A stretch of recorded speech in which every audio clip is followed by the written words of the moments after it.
Halo teman, selamat berjumpa lagi di channel Deep Talk, channel yang membahas tentang dunia psikolog.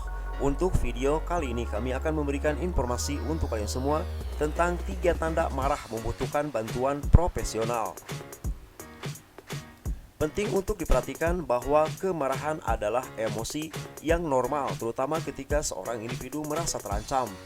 Emosi marah seharusnya bukan sesuatu yang disembunyikan. Akan tetapi setiap orang harus belajar untuk mengekspresikan emosinya, dan harus ditunjukkan dengan cara yang sehat sehingga tidak berdampak buruk bagi diri sendiri dan orang lain. Perasaan marah yang meluap-luap hingga menimbulkan tindakan kekerasan dapat dikaitkan dengan banyak masalah kesehatan mental yang mendasarinya. Ini termasuk seperti depresi, kecemasan, atau masalah kecanduan. Ada beragam faktor yang saling tumpang tindih yang mempengaruhi masalah pengelolaan marah seseorang, seperti rasa percaya diri yang rendah, terus isu, atau bahkan pernah mengalami kekerasan fisik, emosional, atau seksual di masa lalunya. Jika seseorang telah mampu dalam mengendalikan amarahnya, bisa dipastikan bahwa emosi mereka tidak tertahan dan mereka bisa tetap tenang, serta dapat belajar menunjukkan emosi secara efektif tanpa merusak hubungannya sendiri. Apabila tidak dapat dikendalikan, kemarahan bisa merugikan diri sendiri maupun orang lain. Kemarahan memanifestasikan dirinya dalam cara yang berbeda pada orang yang berbeda.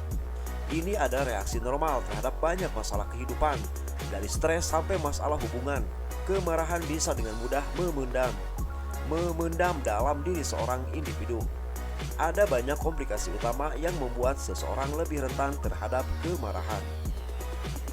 Terdapat beberapa pemicu kemarahan, diantaranya seperti alkoholisme, masalah ketergantungan obat-obatan atau narkoba, masalah duka, kecemasan, depresi, gangguan obsesif kompulsif, ADHD, gangguan bipolar, ODD, sampai intermittent explosive disorder.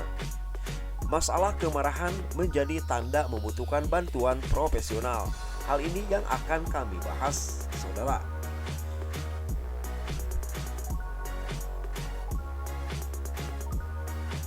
Seperti diketahui, apabila siapapun pastinya bisa dan mengalami kemarahan, maka ada 3 tanda ketika kalian marah harus membutuhkan bantuan profesional untuk mengurangi kemarahan tersebut.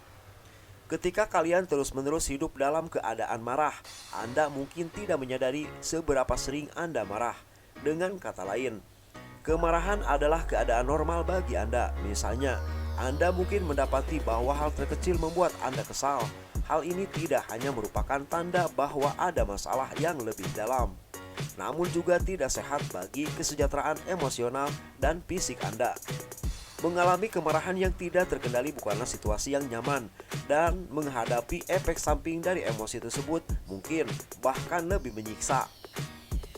Oleh karenanya, jika emosi kemarahan Anda sudah terasa menyulitkan, disarankan untuk mencari bantuan dari ahli profesional dalam membantu manajemen kemarahan. Berikut merupakan tanda ketika kemarahan Anda perlu dikendalikan oleh bantuan para ahli. Yang pertama, Anda sering menyalahkan orang lain. Ketika Anda dihadapkan pada suatu masalah yang muncul, mungkin Anda memberikan respon pertama dengan menyalahkan orang lain. Anda menjadi merasa dianiaya sehingga itu bisa membuat Anda menjadi marah.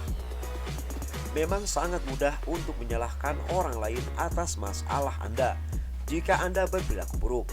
Namun ketika kebiasaan ini sudah menjangkiti diri Anda, ini menjadi pertanda bahwa Anda harus berbicara dengan ahli kesehatan mental atau terapis manajemen kemarahan untuk mendapatkan bantuan yang tepat dalam mengatur emosi ketika menghadapi suatu masalah. Dan inilah tanda pertama, yaitu Anda sering menyalahkan orang lain padahal tidak ada masalah apapun. Maka ketika hal tersebut terjadi, sangat recommended untuk menghubungi ahlinya. Selanjutnya, tanda nomor 2, menjadi kasar secara verbal maupun fisik. Dalam mengatur emosi yang tengah kalian rasakan, penting juga untuk menganalisis cara Anda mengekspresikan kemarahan. Perhatikan apakah Anda sering mendapati diri Anda berteriak. Apakah Anda sampai merusak barang ketika marah? Apakah Anda orang yang cenderung menyerang orang secara verbal ataupun fisik? Jika ternyata reaksi Anda terlalu ekstrim ketika mengekspresikan kemarahan, Ini saat yang tepat bahwa Anda membutuhkan bantuan yang tepat dengan mengikuti konseling pengelolaan amarah yang dapat menghentikan Anda melakukan perilaku yang kasar. Itulah tanda kedua, yang menjadi tanda kalian harus menghubungi profesionalnya. Selanjutnya, tanda yang ketiga, merasa di luar kontrol. Ketika menghadapi kemarahan, Anda harus memperhatikan reaksi Anda. Alih-alih hanya membiarkan amarah tersebut kemudian mengendalikan Anda, cobalah untuk membalik skenario tersebut. Jika Anda sering marah-marah tanpa sebab, mulailah untuk komunikasikan masalah tersebut dengan bantuan terapis. Terapis atau ahli kesehatan mental terkait dapat membantu Anda dalam menangani emosi dengan cara yang aman dan juga yang sehat. Dan hal ini menjadi tanda nomor 3, yaitu recommended. Anda harus menghubungi profesional yang memang ahli dalam masalah manajemen mental. Selanjutnya, tanda nomor 4, merasa sakit setelah mengalami kemarahan. Selain memperhatikan bagaimana kalian bereaksi ketika marah, perhatikan juga efek samping terjadi ketika Anda selesai melampiaskan kemarahan tersebut. Bisa jadi setelah merasa marah, Anda mengalami beberapa gejala ketidaknyamanan fisik. Ini termasuk seperti ketika Anda marah, Anda cenderung menggertakkan gigi, mengepalkan rahang, detak jantung yang cepat hingga telapak tangan berkeringat. Selanjutnya, ketika setelah marah, Anda menjadi sakit kepala, pusing, gemetar, sakit perut sampai terasa panas di wajah dan juga leher. Segera cari bantuan dari ahli kesehatan terkait ketika Anda merasakan efek kemarahan yang menyerang secara fisik tersebut. Selanjutnya, tanda nomor 5, Anda terlalu marah dengan situasi yang diadakan. Kita semua merasa marah dari waktu ke waktu, namun merasa marah berlebihan terhadap masalah kecil bukanlah hal yang baik. Mungkin mudah untuk menertawakan perilaku ini, namun ini adalah gejala serius bahwa sesuatu yang lebih besar dan lebih serius mungkin sedang terjadi. Harus kalian ingat, mengekspresikan kemarahan adalah hal yang sehat, namun Anda harus berhati-hati dalam cara Anda menunjukkannya. Kemarahan merupakan emosi yang normal sehingga tidak boleh disingkirkan. Sebaliknya, hal ini harus ditangani dan ditangani.